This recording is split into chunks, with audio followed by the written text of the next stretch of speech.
Hi friends, అందరికీ నమస్కారం. Bank లో ఘోర అగ్ని ప్రమాదం. బ్యాంకు పైనే నర్సింగ్ విద్యార్థుల కళాశాల అయితే ఉంది. దీంతో తీవ్ర టెన్షన్ లో అందరూ. అసలు ఏం జరిగిందన్న పూర్తి విషయాలు తెలుసుకునే ముందు వీడియోని అయితే పూర్తిగా చూడండి. అప్పుడే మీకు పూర్తిగా అర్థమవుతుంది. అదే విధంగా చాలా మంది సబ్స్క్రైబ్ చేసుకోకుండా వీడియోని చూస్తున్నారు. దయచేసి సబ్స్క్రైబ్ చేసుకోండి. మరిన్ని లేటెస్ట్ అప్డేట్స్ కోసం అయితే ఛానల్ అయితే సబ్స్క్రైబ్ చేసుకోండి. పట్నంలోని కోదాడ రోడ్డు ఉన్న కెనరా బ్యాంక్ లోని ఆదివారం అగ్ని ప్రమాదం జరిగింది. విద్యుత్ షార్ట్ సర్క్యూట్ లోని ప్రమాదం జరిగినట్టుగా అగ్నిమాపక సిబ్బంది అయితే చెబుతున్నారు. ఉదయం 5 గంటల సమయంలోనే బ్యాంక్ నుంచి పొగలు రావడంతో బ్యాంకు ఉన్న బిల్డింగ్ పైన అంతస్తులోనైతే ఉన్న వాగ్దేవి నర్సింగ్ కళాశాల ప్రిన్సిపల్ బుస్సా సురేష్ అగ్నిమాపక సిబ్బందికి అలాగే బ్యాంక్ అధికారులకు సమాచారం అయితే ఇచ్చారు. దీంతో ఫైర్ ఆఫీసర్ శ్రీనివాసరావు ఆధ్వర్యంలోనైతే ఫైర్ సిబ్బంది ప్రమాదం జరిగిన స్థలానికి చేరుకుని మంటలను అయితే అదుపు చేయడం జరిగింది.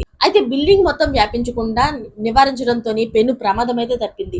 ముందుగానే పై అంతస్తులో ఉన్న నర్సింగ్ కళాశాల హాస్టల్లో విద్యార్థులందరినీ కూడా ఖాళీ చేయించారు.